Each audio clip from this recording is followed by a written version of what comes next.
Well, thank you all for coming. I appreciate it. We're going to talk about experiential learning today and get some ideas for it. This is our agenda. All right, so we do have 2 and 2, which is nice. So I want you to find a partner. I am stealing Colin's idea, but reducing it to 5 things the 2 of you have in common. And then I would like you to discuss one similarity you have in your teaching here at VSU. And we'll go for about 5 minutes. Everybody good? Yep. Okay.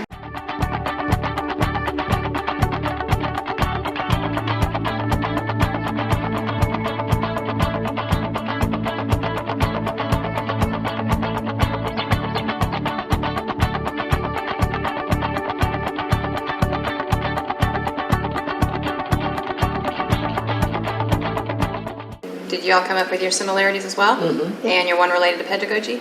Yes. Okay. If y'all 2 will share your similarities and then share your similar teaching thing that you do. Sure. So, this is Sharon, and I'm Debbie. And some similarities we have. We both worked at Valdosta City School System for many years. We actually have the same degree pathway with 1 degree not being at VSU and 3 degrees being from VSU. So where was your first? Jacksonville State. Okay. We both love pets and have pets at home. Yeah. We both love to travel and do so when we can. Yeah. And we both have spouses and we go out to eat together. Yeah. Nice. Nice. Nice. And how about y'all 2? You want me to share? This is Quentin. Hi, Quentin. Nice to meet you. With political science welcome. department.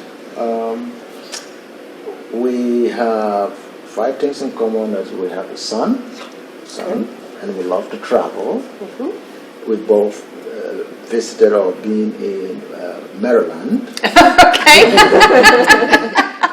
And we teach online courses.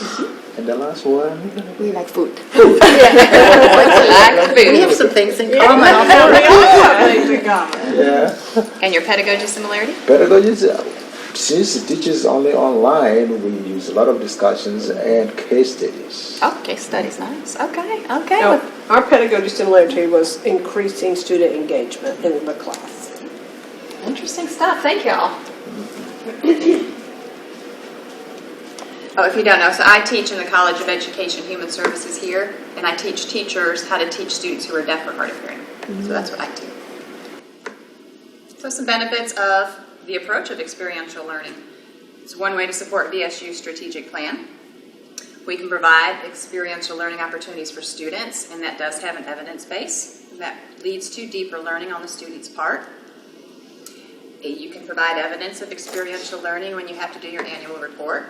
Also, when you have to do your continuous improvement reports for your department. You can get a course endorsement in experiential learning, and from what I understand, that goes all the way up to the USG level. And you also can get an experiential learning seed grant if you want to set up this activity in your classroom, and that will provide funds for your students to engage in your experimental learning activity. And we'll talk about that process at the end of the presentation, but basically first you apply for the EL endorsement for your course, and after you have that application, you can apply for the seed grant. They kind of go hand in hand.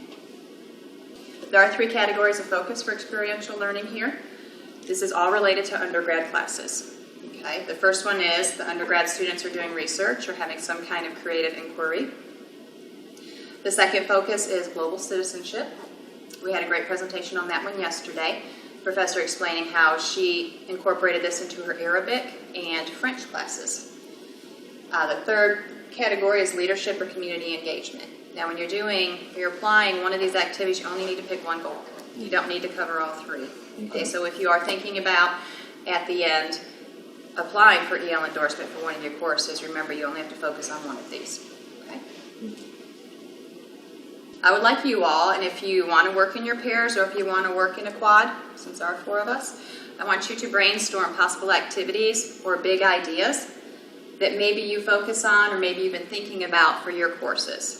So just pick one big idea that could be related to one of these goals that are the focus for experiential learning.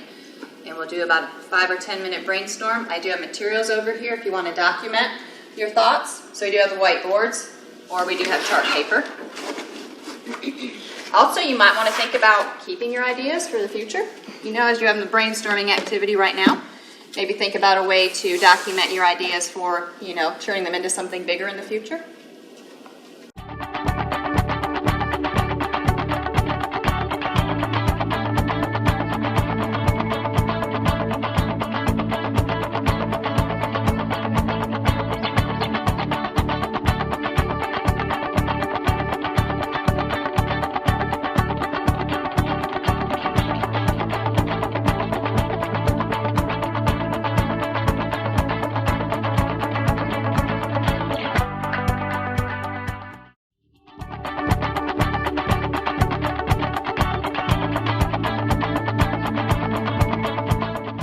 So here's some words that I heard: data, assessment, reflection, nonprofit organization, volunteer, survey, rec center data usage, zooming into other classes in other countries.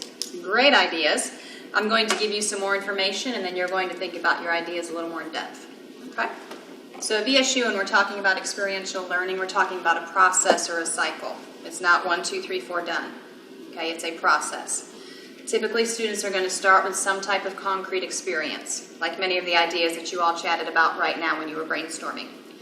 After they have the experience, they're going to engage in reflective observations, right? Looking back on their experience that they had.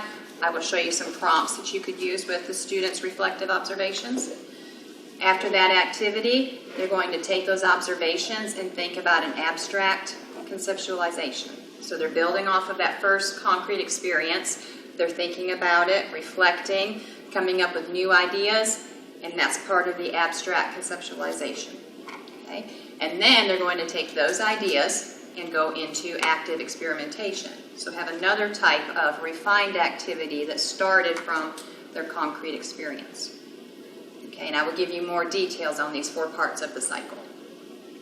What do you think as far as maybe a concrete experience that your students already participate in, or maybe one of your ideas for an experience they could participate in?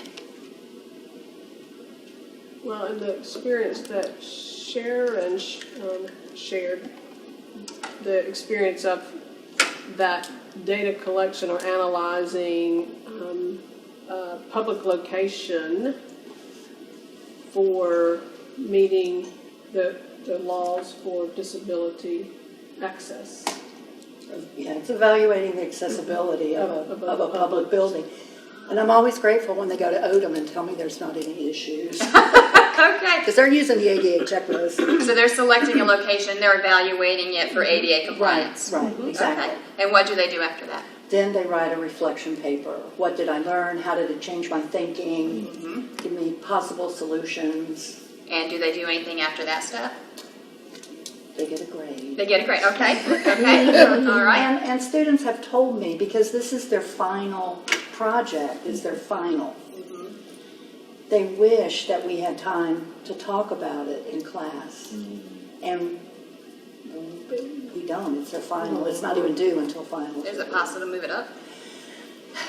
That's a possibility. Okay, It's a thought. just thinking, yeah. I'll Then write you it could down. extend, you know, Or the do other a end of the mini activity. one. Or do a mini A one. practice of some Yeah, kind. yeah. And then, Yeah, it's a great idea. So that when you talk about that, that can transcend. but you know, when I read my SOIs and I see students, I'm thinking, well, they were really engaged. You know, they really thought this was valuable. So. But yeah, just, you know, and I know that course planning can be stressful, but just if you could move it up and think about the back end, I can take advantage of them being engaged in that and make it something bigger for a deeper level of learning.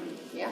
What were other ideas you all were thinking of for concrete experiences for your Active students? engagement in the terms of the use of the rec center that we spoke about. Yeah, I'm sorry, in the use of what? Active engagement. Uh-huh.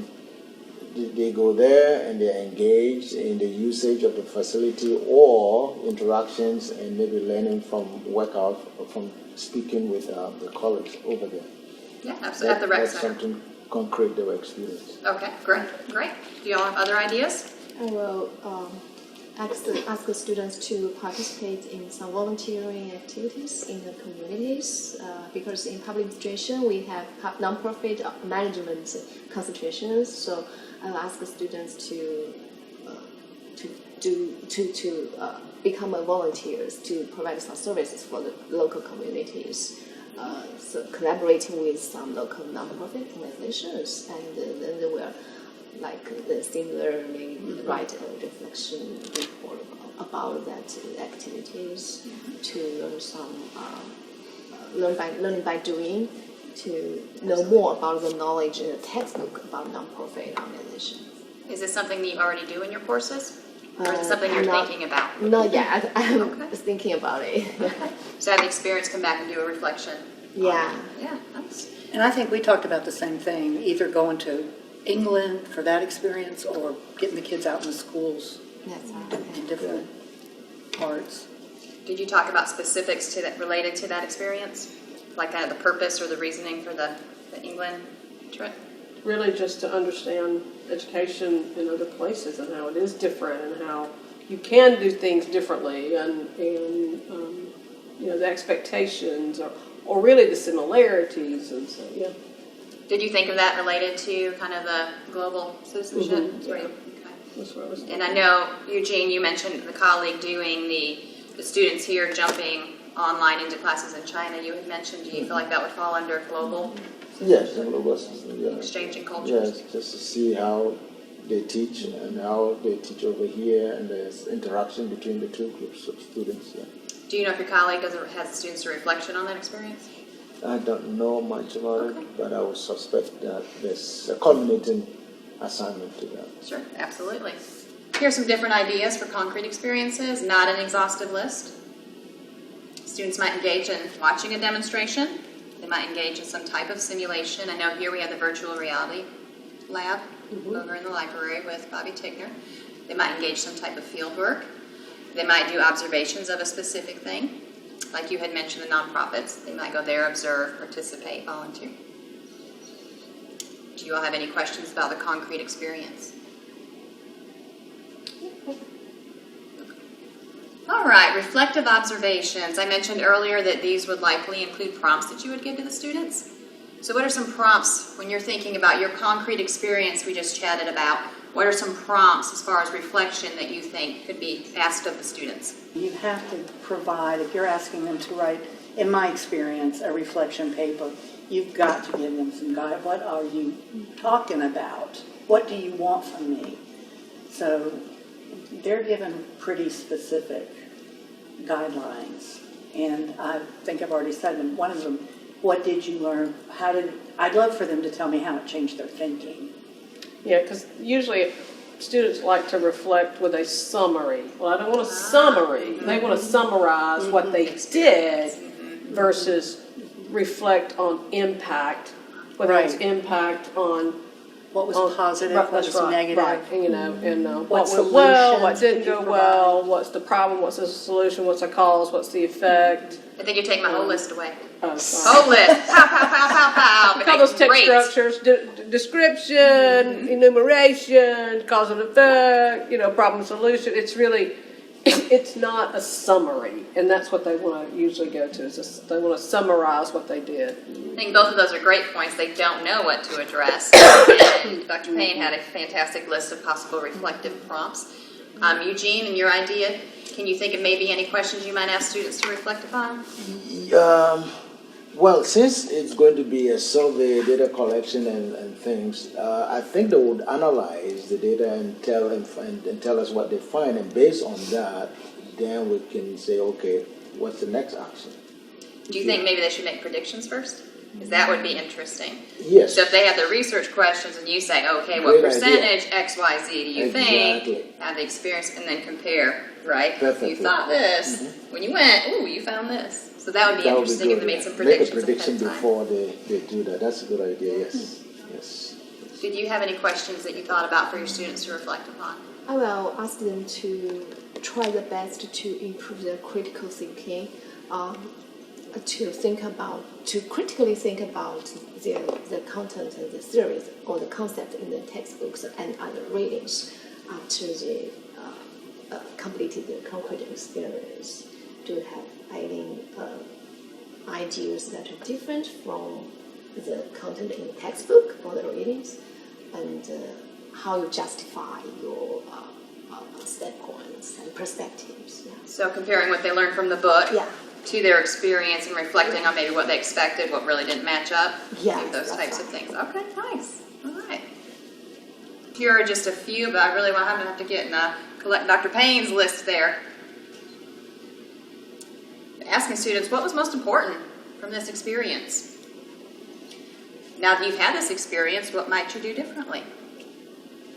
How does having this activity connect to your prior experiences? So those are some of the reflective prompts that you could provide, but there are also exhaustive lists as well of other ideas. All right, so the abstract conceptualization. So they've had the concrete experience, they've reflected upon it and likely come up with some new ideas.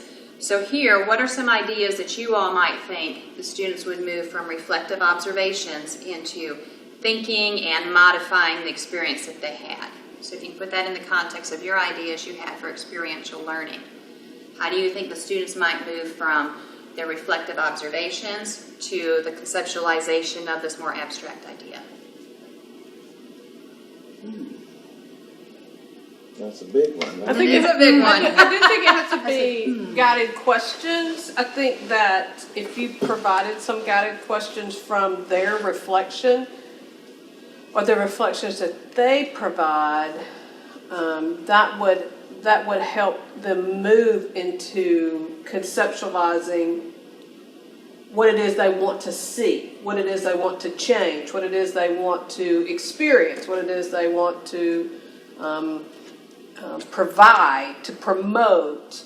And so the absolutes of the conceptualization probably would be based on the experience itself and what students pulled from that experience. For sure, so maybe how they would take their ideas Yes. if they had and tweak them after the reflection. Absolutely. Sharon, what are your thoughts? I just hope that when I read that reflection paper that they've done things, just as Debbie said, they've looked at problems, found solutions, make things better. Some of them will go to their church, and it's a public building, and they say, wow, I never realized how out of compliance we were, because it's an old building, it hasn't been updated and that kind of thing. That is a great kind of lead into where we're going next. So great points about finding solutions, making things better. Okay, Eugene, what were your thoughts? Well, I'm thinking, following up on the survey data collection, or the prediction first, and the data collection and analysis, would they make this available, this information available to the students to say, okay, we're paying money to use this facility, and this is how little you're utilizing it. What do you think? To find out if that would motivate them or give them a cause to engage or to go there and be physically active. Something I'm thinking, again, as we're going to move into active experimentation, I'm thinking maybe your students would be thinking what's going to get them in the door. Like they have the, what is it when the board gets in the boat? Do y'all know what I'm talking about? They do it at the rec center. Oh, yeah, the cabinet.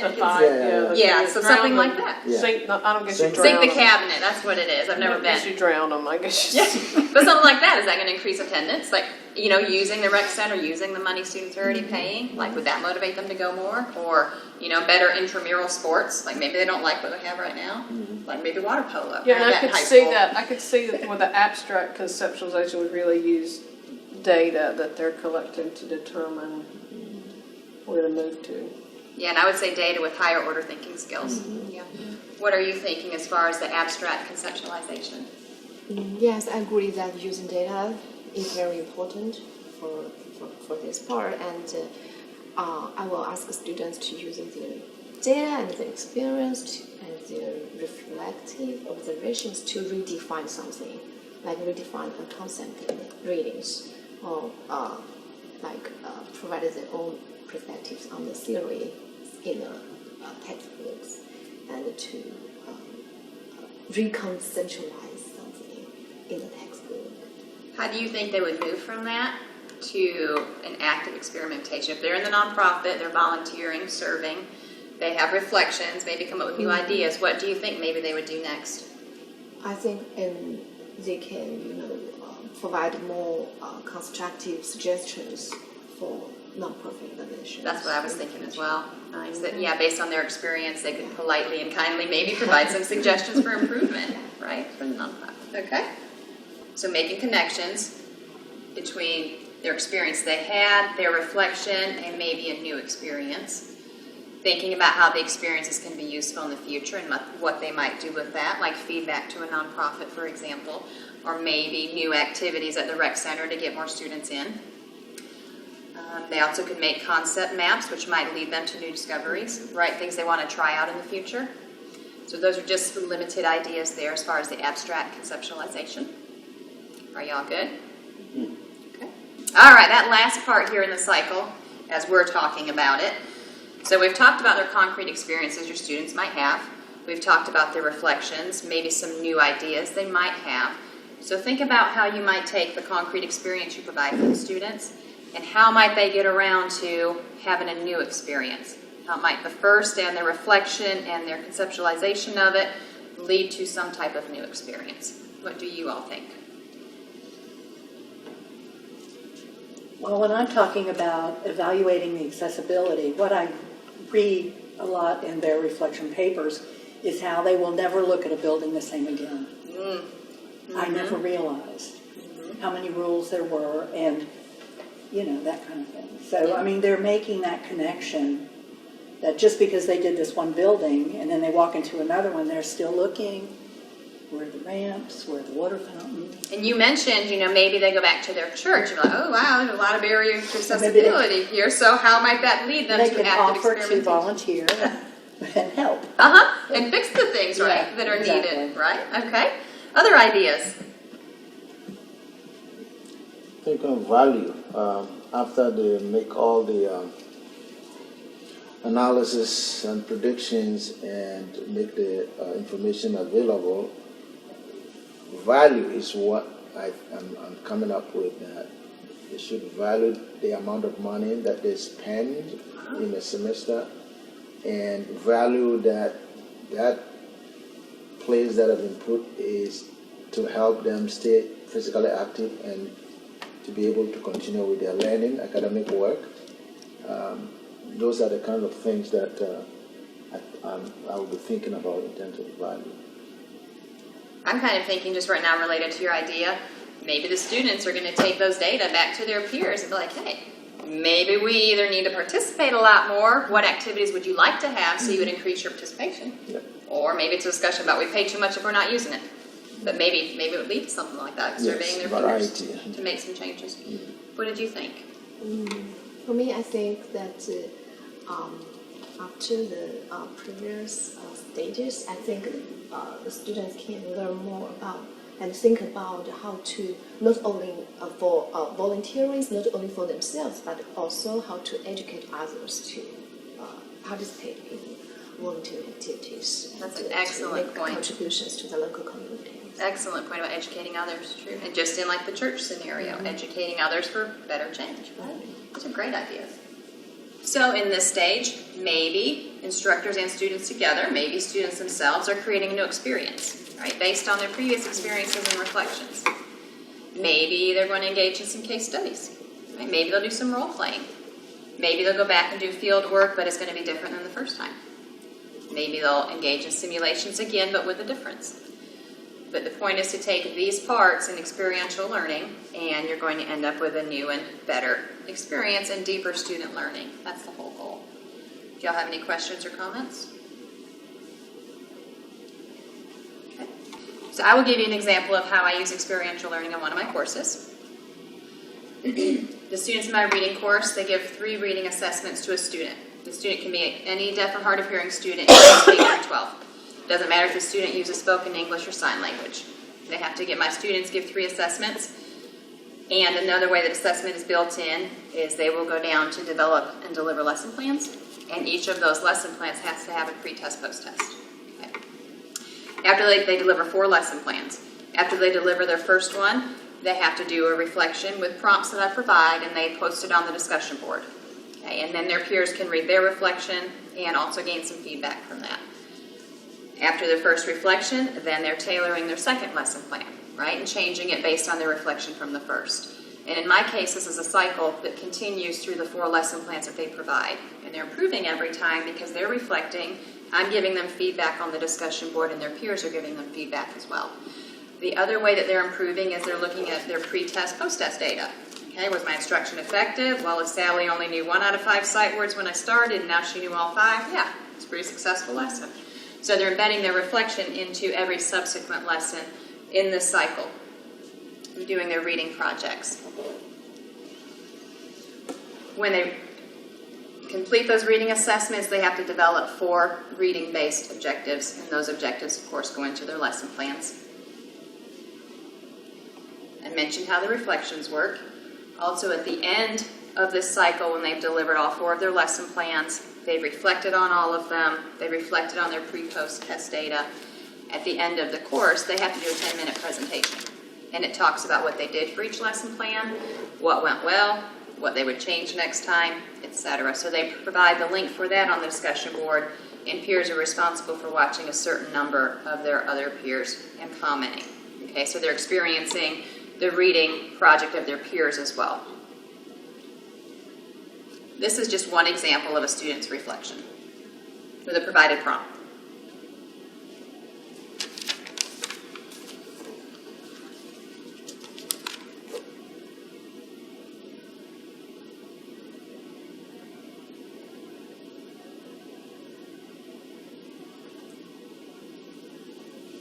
I've been teaching this course for several years now. I'm in my 10th year here, and I taught it as adjunct previously. And this is just an example. I see many responses like this, like, oh my gosh, what a benefit it was to actually give the assessment, actually see what the data mean, actually make data-based objectives and do it. And so the reflections for me, I'm always like, copy, paste, annual report, this is great. But you can see that this experiential learning activity is very significant for the students, and they document how their instruction changed across the semester and what they would do moving forward as well. This is just a quick example of how the students present to their peers. Hey everyone, my name is Tasha Evans, and this is my final reading project on very detailed. The student that I selected is a 3rd grader. She's 9 years old and she's hard of hearing. She has a mild hearing loss in both ears. She's currently being taught in a general education classroom of about 15 kids, so average size classroom. And she receives co-taught services and small group instruction. The students do have a template, and they do have a time limit. And so they have to practice how to summarize, get in, get out, and give the important stuff. The pre-assessments that we used was the basic reading inventory, and the word list, text comprehension, and fluency, which across the board she showed an independent reading level of 2nd grade. And so you can see there, she has the data. She can speak to the data. I'm just going to jump ahead. Talking to the pre-post data. Practice really did help. For lessons 3 and 4, now that we've had practice with phonemic awareness and vocabulary, we're now applying those skills to fluency and comprehension. So for fluency, she was given a passage. She can speak to the reading objectives that she taught. To improve her fluency by going over it again in that repetition. But I think learning vocabulary words in the beginning really helps that fluency scores start high. So just right there, reflection, wow, I realized when I did this, when I pre-taught the vocabulary, it really helped with the reading. I mean, we know that. I know Dr. Payne, but they're experiencing it, right? Able to retell the story using the sequencing, and she did really well on that. So although she had a frustrating day, she still showed improvement overall. And just reflecting on the overall progress, in all the skills she was able to nearly master all of them. She showed improvement on all skills, and that practice. So that's just a brief example of what it looks like at the end. But keeping in mind, they've reflected after each of the lesson plans that they implemented. How encouraging that must be for the student to see improvement from something they've actually done. Mm-hmm. Absolutely. Absolutely.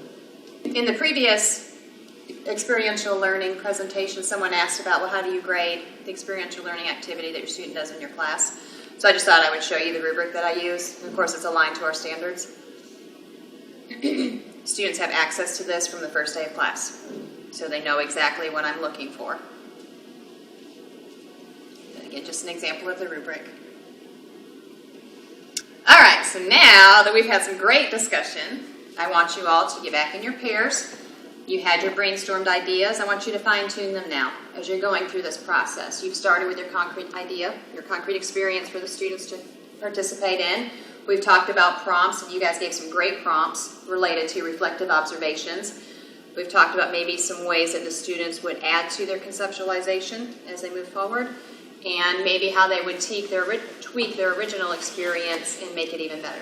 So I would like you all to get your pairs again and fine-tune your ideas based on the cycle that we talked about. Okay, is everybody good?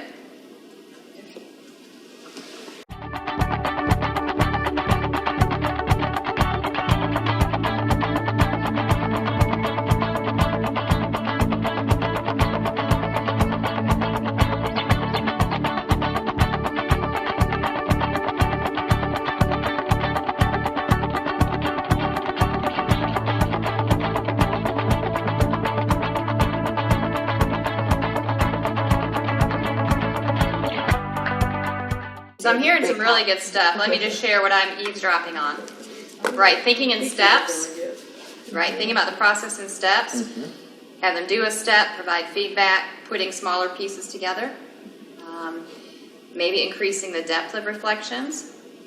Groupings, right? When to have your students work individually, when to have them work in groups. Eugene, I heard you say as far as data analysis, maybe a group would be more helpful. Concrete suggestions from the data. I heard Debbie had a fabulous idea over there talking about, well, hey, students could simulate corrections for the church, just for example, and could even role play it, could make a simulation, could even come up with a budget, how much it would cost for the church to implement those ADA accommodations. I heard struggle with assessment. So in the presentation yesterday, it was mentioned that start with your objective for your students first. Start there. What do you want them to take away from your experience in the end, right? And then back plan. So if we know this is the objective from the activity, we're going to back plan, and that is going to lead you to how you're going to assess your goal for the activity, right? So really just kind of backward planning once you've identified what you want the students to achieve through this process when they're doing their experiential learning. You had said, was it Quentin? Am I saying it right? Yeah, Quentin. Concrete experience is not enough. So great takeaway from the session. Yes. I heard Sharon saying that there's ways that she could revise and make better what she's doing, make fixes. That was your quote, make fixes. So again, great reflection there on just ways to tweak the things that we are doing. I heard Eugene talk again about adding prediction, and I also heard Sharon say, oh, maybe they should predict as well. So some great ideas I feel like are coming out of this that maybe could lead you all to coming up with your experiential learning and applying to be endorsed, have an endorsed course. Any other comments I missed or that you'd like to share out? Ta-da! Next steps. So, the first one is when you have your idea. I know Colin will help you, although we're on deadline, it's the 30th. So as far as submitting, but let me just show you what that looks like. Maybe. So you go to this page. Gives you good reasons to do it. If you're interested in applying, you apply right here. Different examples that you can look at. It tells you the goals that they're related to for those 3 goals. So plenty of examples here and probably will help you formulate your idea as you're thinking through it. So first you would go through this process, complete your application, and then if you're feeling froggy, you also could apply for, I mentioned, the Experiential Learning Seed Grant. Here's a link to that. Dr. Bill, I understand the application has gotten it's a tighter, simpler, easier Much more application. efficient. I have heard the same thing. I've heard yes. it's really improved for faculty to complete, and so I think that's a very positive outcome. And to piggyback off of that comment, I know that we chatted yesterday in the presentation that instructors who do receive the experiential learning endorsement for their courses, the expectation is at the end of the course, your students would do a reflection, and there are 3 specific prompts that they would answer. And then the instructor does a 1-page reflection. So if faculty are feeling like, oh my gosh, this process is just so involved, it's not really. It has been made efficient as far as applying, and the expectations for the instructor at the end really aren't that large. Can I ask another question? Is it possible for, especially since this is undergraduates, to utilize this in undergraduate research and in our symposiums that we have each semester? So my understanding, it only has to be an activity within your course. So you come up with your activity, you go through those 4 phases of the cycle, and it's simply the activity. It's not the whole course. It doesn't have to be across the whole course. Did you want to say something, Colin? The only thing I wanted to make sure I said regarding the reflections at the end, we do ask the instructors to evaluate them with a rubric we give, and I mean it's a 1 to 5, lines up right with the prompts, but that's the only additional thing. I just want to make sure I said that. And then the undergraduate research, what are you thinking with that? Well, I was just thinking if your project that you had for EL could be used as one of the projects that's submitted for undergraduate research, that the students would get a double whammy from it. I have my students did that 2 years ago, and they're doing it right now. That's what I was thinking. Okay. And straight back to that goal of, the researcher creative inquiry. Yeah, so just trying to make that connection to get as much as you can out of what we're doing. So for the seed grant, just wanted to scroll through that page as well. Did I hear correctly that, up to 4,000, okay, that you could get, remembering that this is for the students to have materials to participate in the experience. But this tells you exactly how to apply for it. First, you need to, if you're interested, you need to apply for the endorsement. And then my understanding is once that application is received, you can apply for the seed grant. And does that money, can it include technology software? As long as it's something that wouldn't be regularly purchased by a department, I gotcha. yes. Yeah.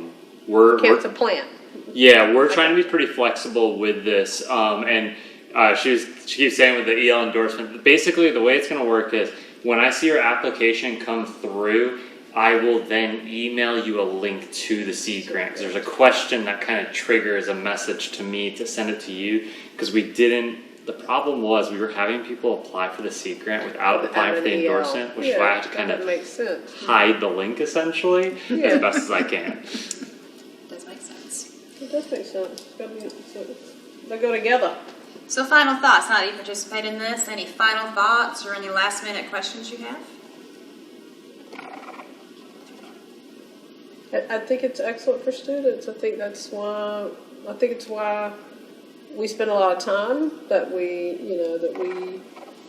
as we consider what the outlook and what we know is on the horizon for undergraduates over the next 5 to 6 years, what we can offer, what we show that is unique about VSU, how we utilize what students can do, can participate in, how it is connected to them as a consumer to use in the real world.